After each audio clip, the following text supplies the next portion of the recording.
You know, flag when you collection. end up with too much, you're just like, I'm not here for this. Well, I had a purging. I even collected a lot of the badges I had from trade shows. I had hundreds of these things. Yeah. And they were just sort of hanging in the closet. I'm like, why do I do this? Yeah, keep one. One minute we're talking diagnostics, the next it's Warzone spinoffs and Oculus fatigue. Because that's how Unfiltered Brew rolls. This is Unfiltered Brew again here on Helical Brew with Sura Hadi. Welcome, Sura. Great, good to see you. Thank you. And And with Mike Ouren. Welcome, Mike Ouren. thank you, sir. I love it. We're introducing each other. We are the co-hosts of the Helical Brew, We and forgot to add our guest to the CC line in the invite, so. yeah, so I am Google Calendar non-proficient apparently because I added the app to the iPad and the phone so I can create these invites pretty easily because it's all within the Google ecosystem. However, I failed to put everybody on co-hosts except our guests, so we will take care of that. But hey, another unfiltered brew, and I have a lot of fun doing this. Sir, I think you do too, right? I mean, Yeah, and we're we on have a two lot of different fun. coasts this year. Or Two this different, episode. well, yeah, that's right. 2 hour time difference. I am in the central time zone, just outside of beautiful downtown Chicago, here Chicago. in Chicago. Yeah, home of the Dub Bass and Doubles. For anyone who is sports fans out there, and the reason I'm out here is the ADLM show just wrapped up, and I am on my way to the airport tomorrow. But this evening, we've got the opportunity to do a recording session, as we always do, on a day I will never reveal, uh, per instructions from our producer. Uh, Hey, but you can't lie. You're there for Lollapalooza, right? You're not there for oh, ADLM. yeah. Here I am carrying all my gear. Oh, by the way, thanks to Lollapalooza. Okay, well, I'll first explain. That's in town. That's starting the day after ADLM. Actually, no, it's starting the last day of ADLM, really. So you had this sort of intersection of ADLM folks traveling and Lollapalooza folks driving hotel rates into insanity land with that. And hey, this is how it ended up the last few times I've been at ADLM here. They put the two events together, even though they're not in the same place. They take over that entire park on the lakefront, and it is quite an event. I could hear the music from the show hall. You could hear some of the stages doing their thing. It was an EDM show at the end of the last night. Yeah, it was pretty. It sounded pretty cool. That But reminded so me many of my folks. days going to Warp Tour. Get some Pier EDM on. 39. Pier 39, San Francisco.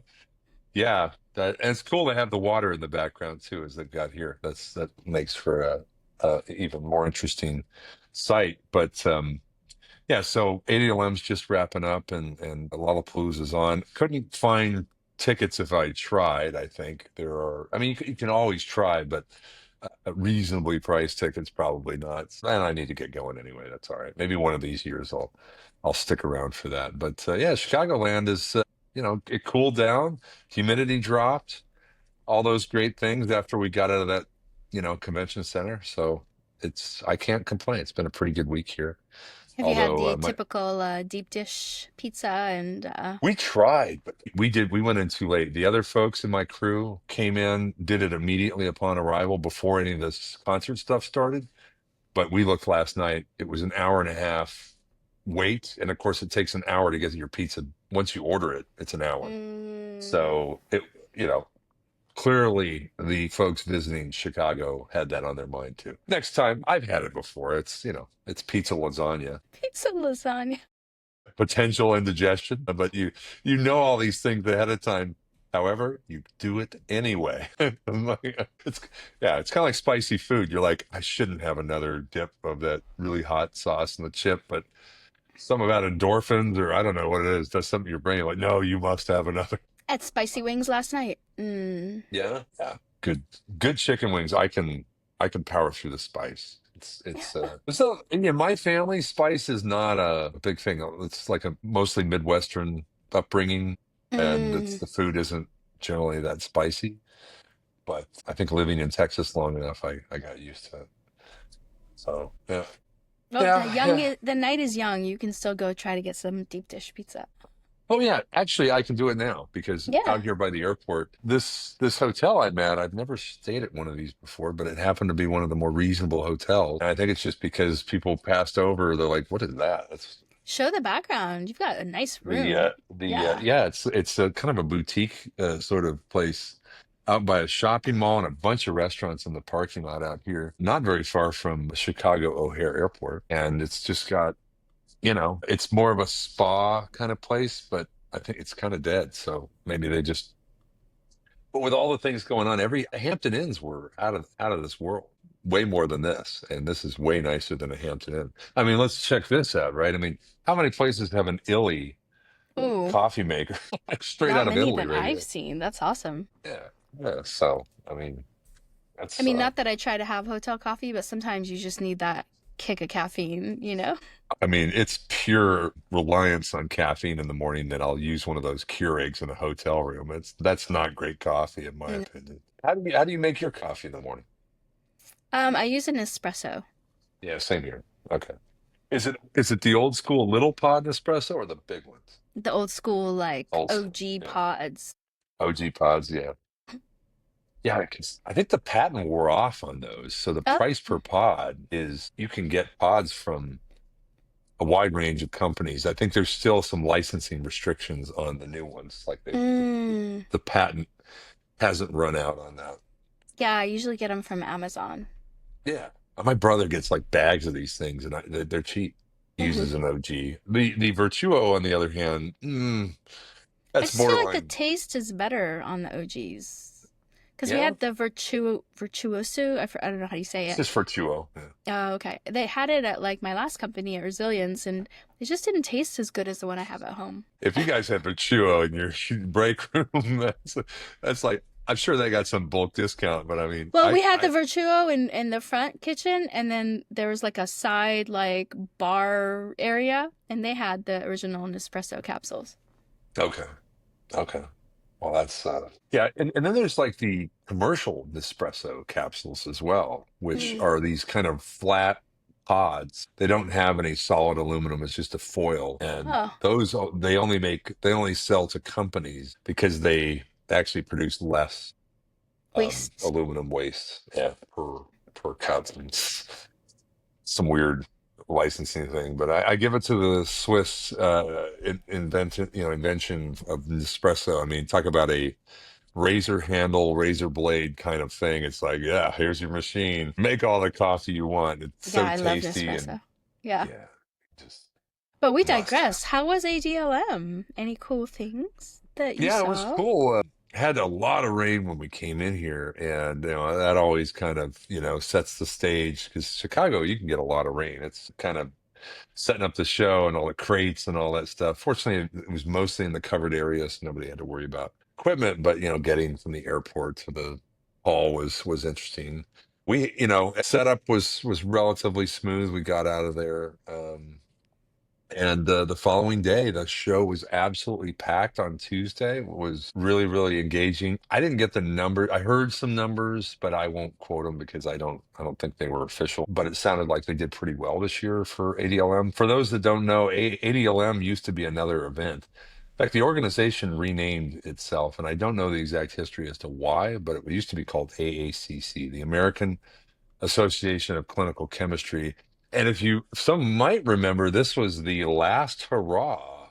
The keynote speaker got the last hurrah for her company, for the famous Elizabeth Holmes from Mm. from Theranos. After the controversy started to come out, it was AACC in Chicago where she got up and spoke, I uh, wonder if that's why um, they ta changed it.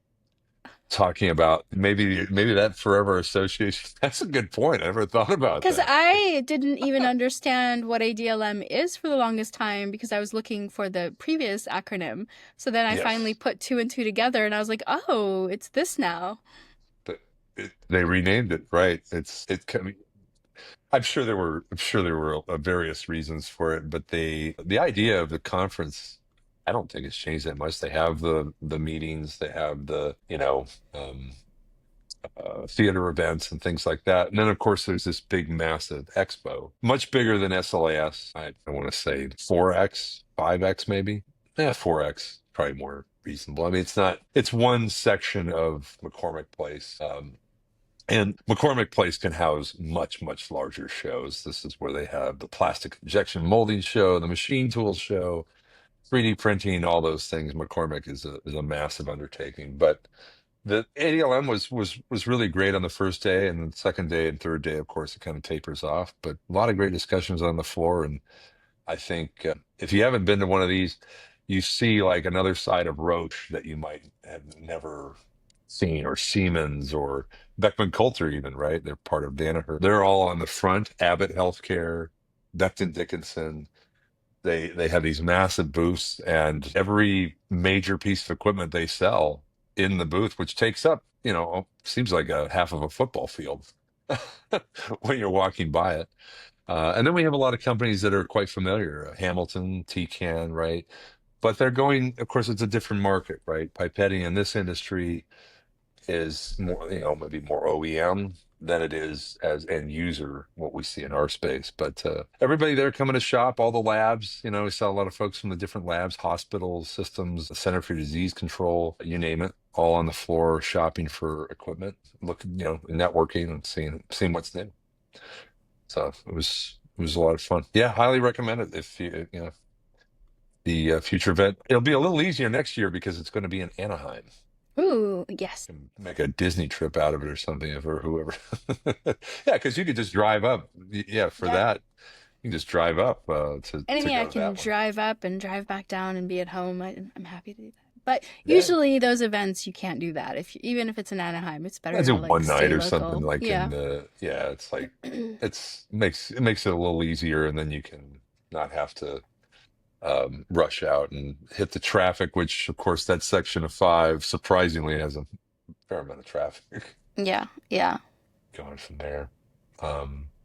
So yeah, I'm just excited that it's done. Also, because we stand up at these shows a lot. It's a lot of standing time. So is it like products and services? Do you feel like you got a lot of the decision makers, or is it like scientists that also come? It's a good question. I think I've seen it go more kind of commercial, industrial, and maybe the science is still there, but I feel like within the event, it is more targeted at executives in user sites, like whether it's a diagnostic company that focuses on providing diagnostic services, or a hospital, or a combination of the two, or the other area is B2B. There's a lot of B2B in this kind of event because That's what I was thinking. Is it a lot of B2B? Yeah. It's a lot of B2B. Yeah, I think there's the element of,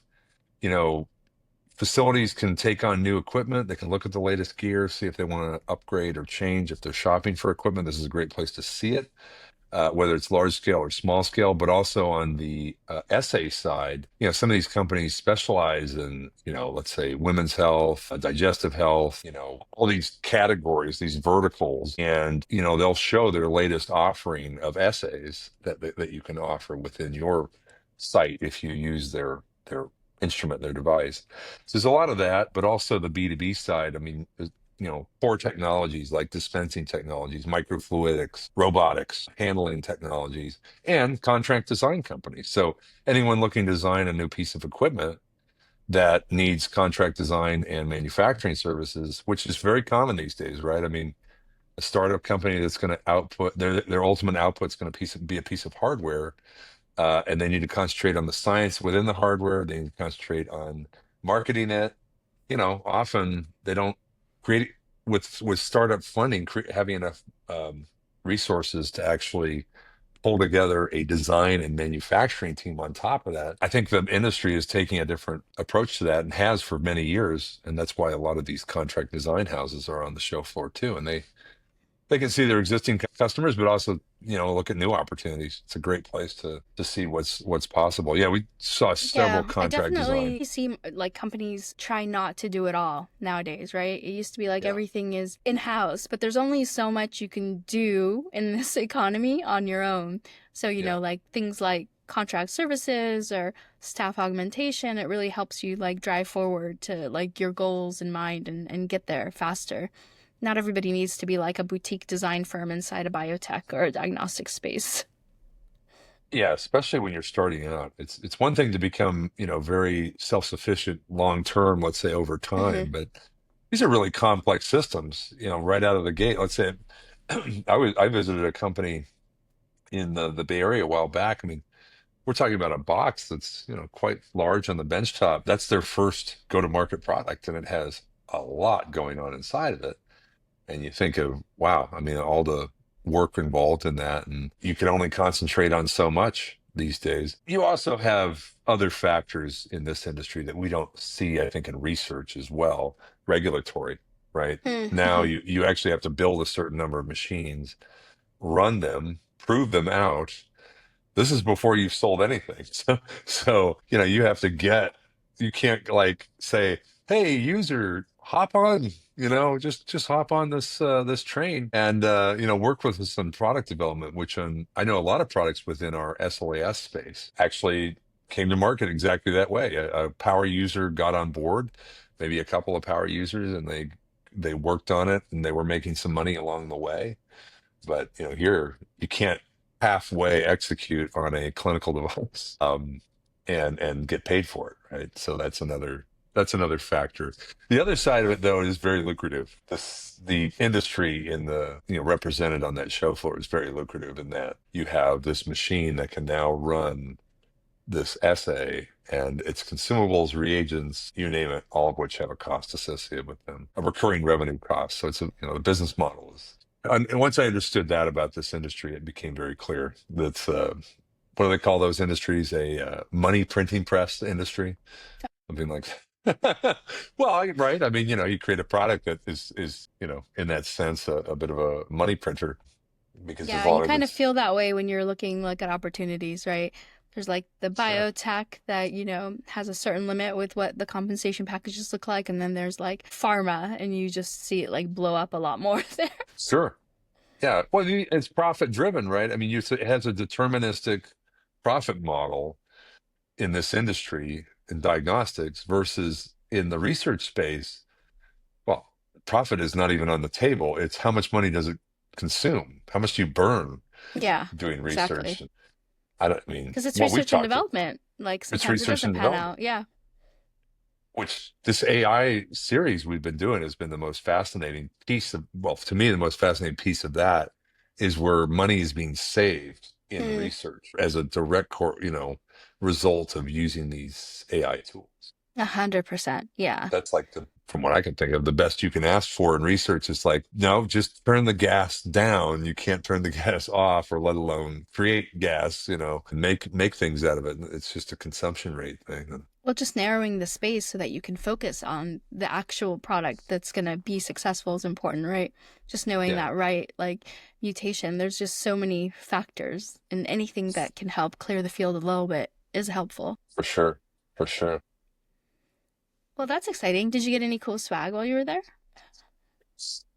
You You know me know, and swag. I had a colleague that had a small dog, um, and she walked away with like 10 plush toys. Oh, And they were pretty funny ones. I mean, they were, they're more like antibody, or um, bacterium. a coronavirus plush toy. It's like a spear with the little dots on the outside. I did not pick up anything. I don't know what it was. I think I just didn't have my eyes out for swag. I maybe I've lost my touch on swag You when you collection. end up with too much, you're just like, I'm not here for this. Well, I had a purging. Remember, I moved, right? I had a purge. I think I told you about that. Like Hmm. there was just certain things. I even collected a lot of the badges I had from trade shows. I had hundreds of these things, Yeah. and they were just sort of hanging in the closet. I'm like, why do I do this? What am I doing with this stuff? You Yeah, I know? was at Genencor for like 8 years and I had all these like lanyards from all the like conferences. And so when I left that job, I was like, why did I keep all these? This is so weird. Just threw Haven't them even all out. looked at them, right? Like, how many versions of my name printed on a badge do I need? Wow, this one's green, this one's blue, this one's white. The simple Yeah, things you keep a hold of. I know. And I think it was the lanyards too. I think it was more the I lanyard think because the everyone had. lanyards was, yeah. I was like, maybe I'll need a lanyard in the future. Like when? When will you need a lanyard? When will I need like 100 lanyards? 100 lanyard. Yeah, keep one. Yeah, and even at this show, right? They give you a lanyard, and then of course, one of our team members goes around and it's like, "Oh, here's our lanyard, the Brooks lanyard." We swap it out. So now I've got another lanyard, which I put the other one away, and I just laid it on a table at the front of the hall. Maybe they can reuse this thing. I don't know. Probably not. It's a one-time use. Like the lanyard has the year on it, I think. So it's not like it's gonna be it's Yeah. gonna be Ended up useful just again. throwing them away now every conference. I'm like, at the end of the conference, I'm just going to toss it. That's exactly what I did this time. I didn't even think twice about it. I made sure to keep my name tag from the company, our company name tag, and we did something But they've different gotten this year. onto us now because SLAS just had the thin ones for the exhibitors now. It's not the actual SLAS lanyards. Did you see that? Right, right. Well, So they're onto us. They're like, you guys are just going to throw it away. and maybe they try to find a sponsor for those, but that's got to cost a fortune. I mean, Well, I think they spend it on the actual conference goers rather than the vendors, okay, right? Because they thank got the goodness. right lanyard with the Hamilton Yeah, on it and everything. I feel like the bag, because I'm not a conference attendee. I feel like the bag, though, that the people that do the full conference, it's gotten better and I better. miss those bags. It got worse, and then it's back to being better, I think. Welcome to the vendor side. No, it's so sad. No bag. No swag, because you're supposed to be bringing the swag. I have never gotten one of those, and I've always been on the vendor side. And somebody will walk up who's an end user. I'm like, oh, this looks pretty cool. You don't happen to want to give that up, do you? No? Okay. You don't need that, right? You don't To be need fair, they that. sure pay a lot for those conference fees, so. Yeah, it's several $1,000s. But, you get what you pay for. You've got all those, meetups and the short courses and things like that, and a And lot the of very party. interesting people. And the party, yeah, it's fun. Oh, we did run into Vicky Luisi. That was so cool. She's the CEO of SLAS. So Oh, yeah, nice. that's SLAS is based here in the Chicagoland area. So Cool. yeah, it was so cool. We happened to be in the booth, and she walked by, and we caught up. So that was a lot of fun. Yeah, I always loved Chicago. I mean, it was when I lived in the Central Time Zone, and WGN Chicago is what was broadcast in the Central Time Zone primarily in the 90s, 80s, and 90s, and so I feel like I knew Chicago before I even visited. Cubs game, Yeah. Harry Carey, take me out to the ball games, I all lived that there stuff. for a year. I just You lived in Chicago? yeah, I lived in Chicago. That was I came right from the desert to Chicago winters. I was like, oh, this is interesting. How How did many you like more that? layers do I have to put on? How did you like that? I mean, I was young, so it was just, it was what it was. Is that the Inner first city place Chicago. it's the first place in the US you were, No, we went or to was that? Wisconsin Oh, for it was summer, okay. and then Chicago when summer was over. Okay. Yeah, What freezing. from the freezer into the ice cube? Wisconsin was actually really nice in the summer. Yeah, it's summer. Yeah, but both of those winters are something else.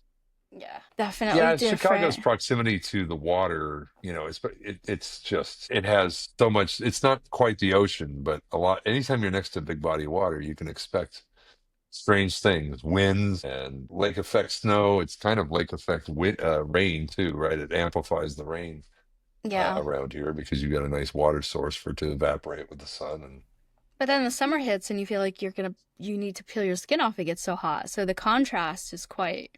oh yeah, no regulation from the ocean. It's or you could just go to Houston where it's always like summer. It's just a slightly less intense version of summer. Basically year round. I remember we did get snow one time in Houston, but that was one time in 16 years that I remember. That was a freak of nature at the end Freak of of the day. nature. It's a freak of nature. Yeah, I think the heat doesn't bother me. It's the humidity. I Yeah. can't stand the humidity. It's oppressive, right? When It just traps all heat around you. You can't really cool at all. Tangent, did you bring your new Switch to your trip? Are you playing it? I did not. And Oh, that's the whole point, is I it don't, travels. I didn't really regret it though, because I just did not have time. We went out every single night in Chicago. Party I don't guy. think I would have had. And on the airplane coming out, it was 6 a.m., so I fell asleep. Shockingly, I had the pillow. It's over in the room, on the other side of the room, but I had the neck pillow.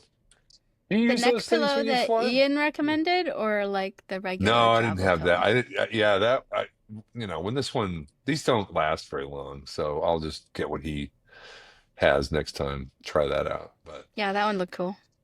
yeah, that one looked cool. I mean, some people, it's like a love-hate kind of device, right? You either love it or you hate it. I've I never, hate it.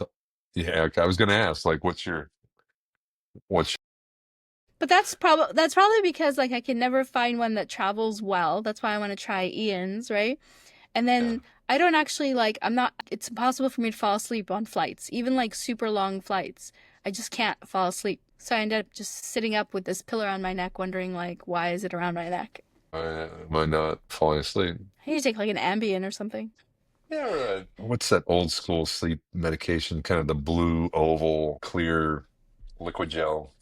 Yeah, melatonin is. Melatonin. I have pretty good luck with that. Always a little punchy in the morning afterwards. I don't know why. It's like, Yeah, I don't feel well the morning after. That's why I stopped. yeah, I tried it I never. once and I was like, Right, I never quite wake up correctly. Like there's a couple more hours that have to go by before I feel like I would have without it. But I mean, you do sleep. You do sleep with it. Yeah, it's hit or miss for me. I think with flying, just depends on what time of night it is or what time of day. If I can pull off getting a little bit of a nap. But yeah, I mean, the show circuit. Let's see. The another event is but I guess that's October. But ISPE you mentioned. That'll be cool. I'm gonna try to make that. I are don't you see why. still going to go to Analytica in Ohio? I mean, it's that is on the 10th, 11th, and 12th of September. Yeah, it'll be right before my trip to Europe. So I've What's already in booked Europe it. again? What are you doing in Europe again? That is the ILMAC show. It's Oh, the infamous okay. ILMAC show in Basel. Yeah. That is a kind of a mixture of different events, a little bit of Analytica, a bit of SLAS, and yeah, I just leave it at that. I think at the MSACL show, which I think I mentioned that in the last episode.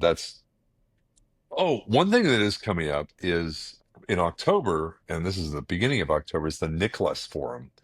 So for those who don't know what the NICLAS Forum is, that is held at the University of Stuttgart Fraunhofer site. So Fraunhofer, for those, Fraunhofer is kind of like a SRI. It's a research institute.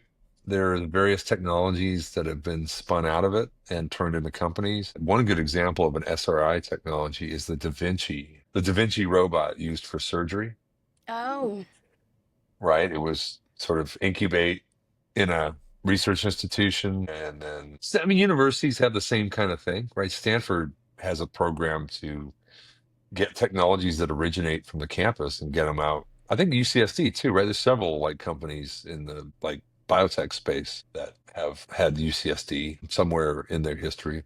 So SRI is kind of like that. And Fraunhofer is the German version of that. Although Fraunhofer is located around the world, it's primarily a German institute. And anyway, it's a gathering of life science folks and looking at new technologies. I think this will connect the dots for folks. Liquimetrics is a company in Germany. They make this non-contact measurement device for well plates. That is a technology that started at Fraunhofer. oh, Right. interesting. That before that got spun out to be a company. Another one is Dispendix. Yeah, I know Dispendix. That's owned by Byco. Yeah. So those were both started at Fraunhofer. Nicholas Forum is on the 8th and 9th of October this year. It's NICLAS Forum 2025. So that's going to be my second trip to Germany, but I'll be back in time to go to that ISP event at the end of the month in Charlotte, which I'd love to get back to Charlotte. A lot of good times there. Lots of things to do this year, although no Analytica. That's unfortunate. No real Analytica like the one. That's a fun event if you ever get a chance to get out to that one. But yeah, any other ones that you've noticed out there? I know there's like a automation showcase in Boston, but I don't have the details, so I wasn't going to bring it Okay. up. But I think Okay. that's a local event that some folks are going to. And that'll be Local for roundabout. Boston people. Okay. Okay. And like October is going to be like the beginning of like our typical L rig season. That's kind of everybody does the fall event Mm, for L rigs. I don't know. I don't think our Nevada chapter will be up to speed by then to do it. Maybe. I don't know. that's pretty I say cool that. that you guys are spinning it up, though. That's exciting. And you'll have to make sure you're in Yes. San Diego for some of these events so we can see you again. Of course. Of course. Well, I got to come down. I'll be down in San Diego a couple times coming up because we've got. I feel like the activity is brewing. No pun intended, Helical Brew listeners. Uh, the Pun brew fully is intended. yeah, pretty much fully intended. Sorry, not sorry. Meant it, not meant it. That is, I feel like yeah, the San Diego things are going. So check it out. Yeah, we still we were kicking around that idea of doing something with like a game of. It doesn't even have to be Call of Duty, but like some game. I still have that episode I'm editing of when we did have your Call of Duty in the background, but we weren't actually playing. It was just in the No, background. it was So sort it's of not really a gaming episode, you know? messing around. Yeah. I did find a cool little device that could deal with that. You can have multiple sources. So I could actually create kind of a combined source, essentially like the streamers do. So I've seen two different concepts. I've seen a box with their talking head in it, so just sort of like a miniature version of what I've got here um, So in the like you're in the corner. corner and the game's in the big one. Right. It's generally in the same corner. So it is definitely covering up some part of the game, but they kind of go to the least important. I think typically Stone Mountain puts it in the lower right. So your hit points and your team on Call of Duty are all on the left, the lower left. So Hmm. it's like I think what you're missing on the lower right is some, little map information. Hmm. And then they have, some overlay stuff that happens because of their stream, whether it's Discord or Facebook or YouTube. There's these different stream bits that their monetization, let's call it that, where they're thanking folks for throwing stars at them and all this stuff that whatever they're getting paid for. Um, and I've also seen other people actually do a green screen of themselves and overlay just there, like you have with your chair, in fact, well, without your chair. So it's just you literally overlaid on the game, the whole game. Oh, So I you're hate not, that so much. okay. All right. So like you're seeing them mostly in the game is the Like, background, right? yeah, but they're not that big. They're just sort of like, they're like, you know, proportional to the screen box, but they're kind of there in the corner, just sort of floating on top of there's no context of what they're sitting in. There's a microphone. All you see is the microphone. Sometimes you don't even see the microphone. It's just forget about this background. Let's say this background was completely green screened out and it was the video game behind me. And I was like in the corner down here. Stay ahead, you know. All right. Yeah, I kind of like the box. I think the box is like that's a discrete, and you can also see what's going on, like in that person's. It just has context to it. Like they're I sitting think I next to would their computer. probably, just how I do the edits for our podcast, do different layouts depending on what's going on the screen. Because Yeah. sometimes, like, you're wanting to showcase what you're doing. So maybe splitting the screen in half so you can see your character going into a room to ice people, but you're still the same size on. There's different ways you can do it. Ice people. Ice them, gank them. I could go on. And on and on and on and on. We didn't start the fire. It's Call of Duty, and it's time to. When we've digressed into Call of Duty, we're really gonna need that gaming It's episode. time to play. Wait for it, folks. Call of Duty. Yeah, so Black Ops 7 they're already talking about the release. So like Black Ops 6 has only been out since the end of last year. So they're not messing around. Oh, and by the way, they're going to split Warzone off. The rumor is they're going to make Warzone its own game. So It should be. There's a lot going on with that game. it should have been, yeah. And it's so buggy now because they keep taking, oh, look, all the stuff you bought in Black Ops you can use in Warzone, but not quite everything because this doesn't work and these graphics are too complicated and blah, blah, blah. So it's sort of this wacky hodgepodge of two video games. I think they finally heard the users complaining and they're going to just say, all right, we have to sever Warzone from the rest of Call of Duty. They have to But gank it out of.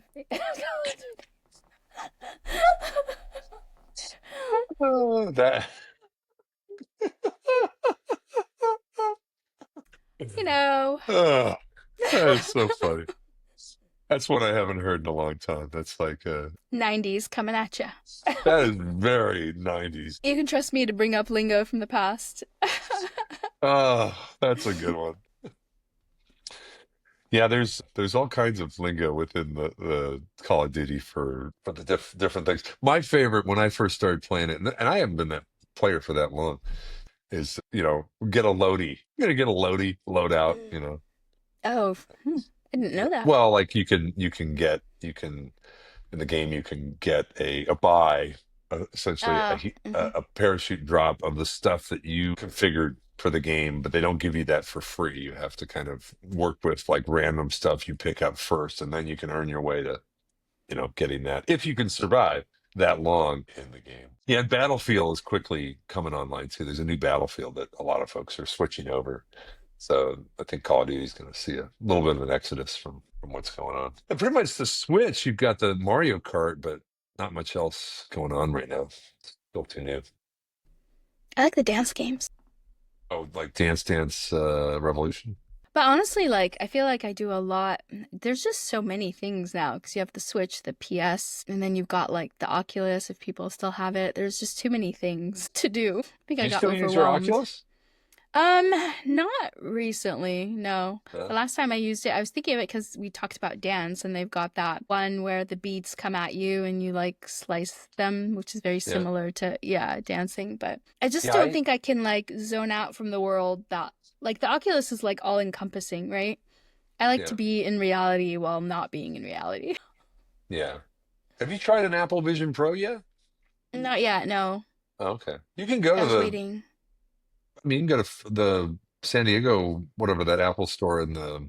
Yeah, I was waiting to go to an Apple store to check it out when I get my phone upgrade, if it's not $5,000. Yeah, you should do it. So if you can schedule it in advance when you go get your new phone, do a try-on. They'll do a private tour. They kind of give you a fair amount of time with it to check it out.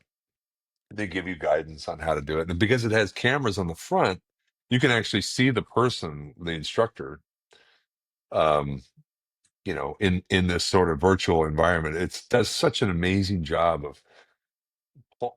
Some people would argue that it is not quite there yet, and they're probably right. But it's like it's still able to pull a little bit of reality in.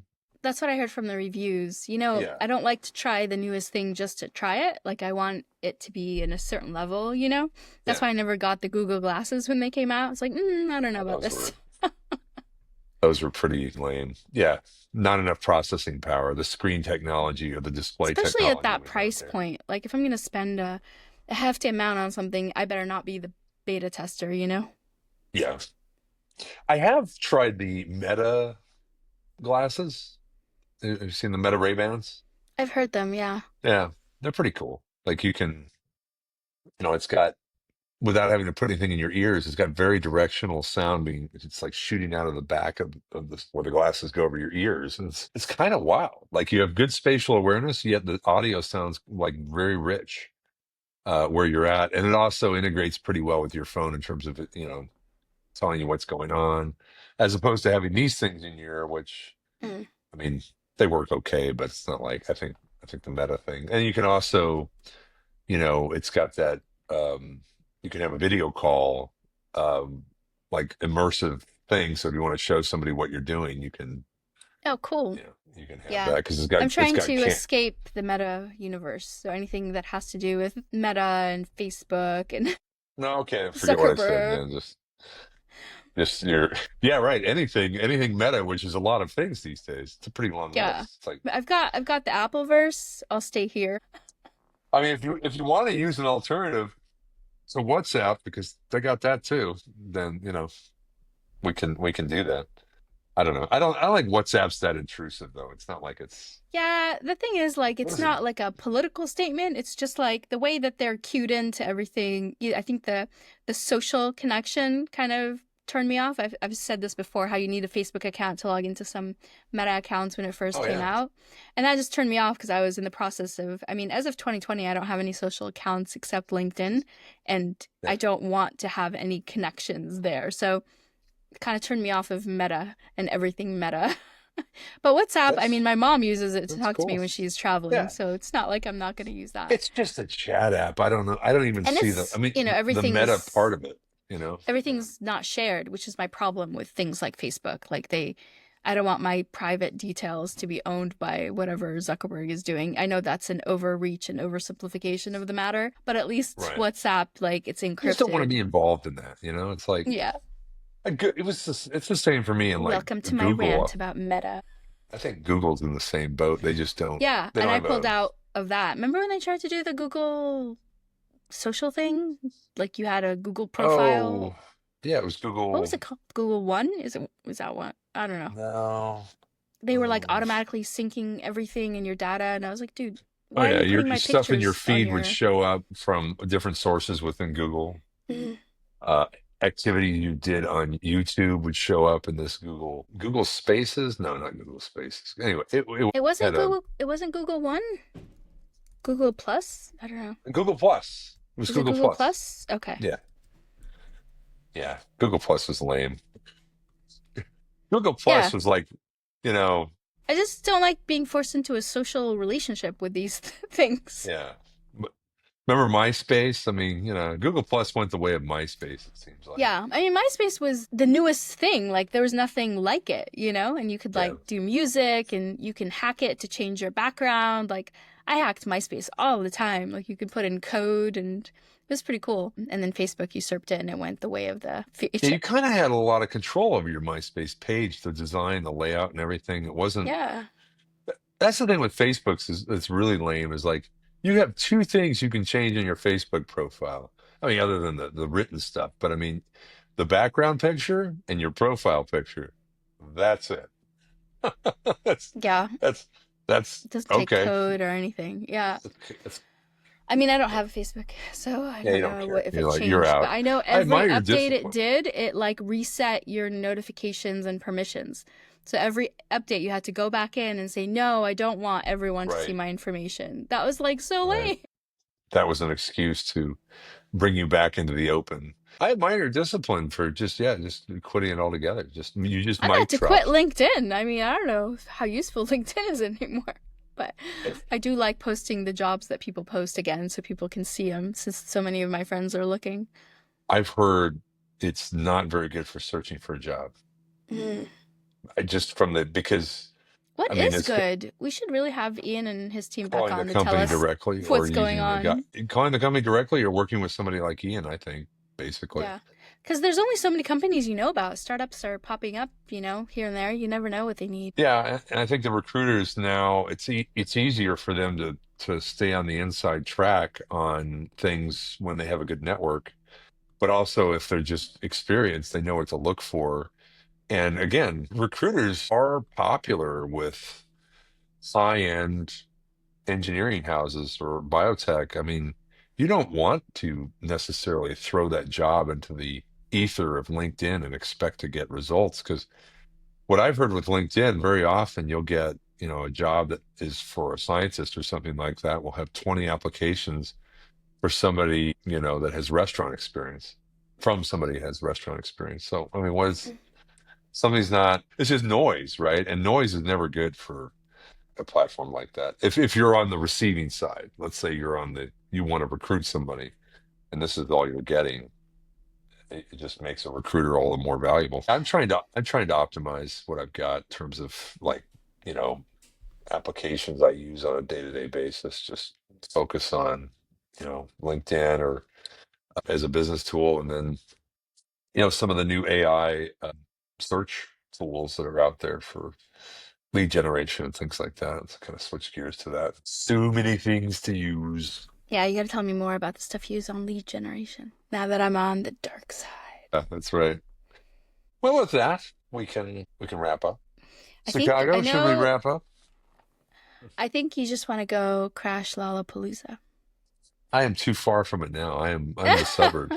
I'm in the burbs. Oh, come on! Live a little. Go crash Lollapalooza. Yeah, right. Just go crash Lollapalooza. I think So this is why we can't be in the same city together. I'd get you in trouble. Nah.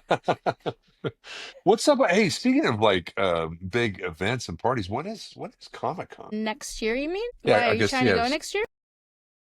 I don't know. I mean, I've always been fascinated by like the postings from Comic-Con. Like the lengths to which people go to represent the characters and stuff like that. Like are you gonna go and dress up and stuff? I was thinking it's going as David Hasselhoff or something. Just go as Thanos, since you're like big and you can do like cool things with the thing. Thanos. Yeah, well, what's so ironic about Thanos is I mean, WonderCon is March 27th to 29th. Sorry, I cut you off. WonderCon? It's the one in LA. Oh, It's like the Anaheim same idea. Comic-Con. If you're a true like con head, you'll go to both. But usually people only go to Comic-Con. And the Comic-Con is at the San Diego Convention Center, right? Yeah. I took I took my friend and her my sister and her friend this last year, and her friend was like, "Whoa." She's so bewildered. Pretty wild, huh? Yeah, she had so much fun. Is it what was the most bewildering? Was it just all the outfits or what? Actually, not a lot of people dressed up in the exhibition hall. So, it was like the we didn't see a lot of people dressed up, but the people that were dressed up were kind of like wild. It was just like the merch and like the comic books and the things they could potentially buy and the people, because it was really crowded. Maybe we should do like I guess we could buy a booth at Comic-Con. That'd be cool. Huh. We could do an episode from Comic-Con. That would be cool. And then merch, because once people are in the mood to exchange merch, buy merch. So. Yep. Got me exchanging there. Well, thank you everyone for joining us on the Helical Brew. It's going to be a wrap up of Sura and Mike's Unfiltered Brew here on the day of. I can't tell you. So for more information, You dragged that out. if you'd like to see more episodes and the many shorts that we have out there, please visit our YouTube page by just going to www.helicalbrew.com or youtube.com/@. Got to get that @ sign in there. They're trying to be like X, but @/ Helical Brew. And check us out on YouTube or Spotify if you like the podcast format. Video only, or video and audio if you want to do it on Spotify. Audio only for those of us on the Apple platform. Thank you for that, Spotify. We appreciate your service. Oh, by the way, it's a one we don't have to, it's not very expensive. So, I mean, there are compromises there. Anyway, until next time, come on back. But this is another Helical Brew, Unfiltered Brew that's brewed. Thank you for joining us on the Helical Brew. We're glad to have you with us. For more episodes, please visit our website at helicalbrew.com. That's helicalbrew.com.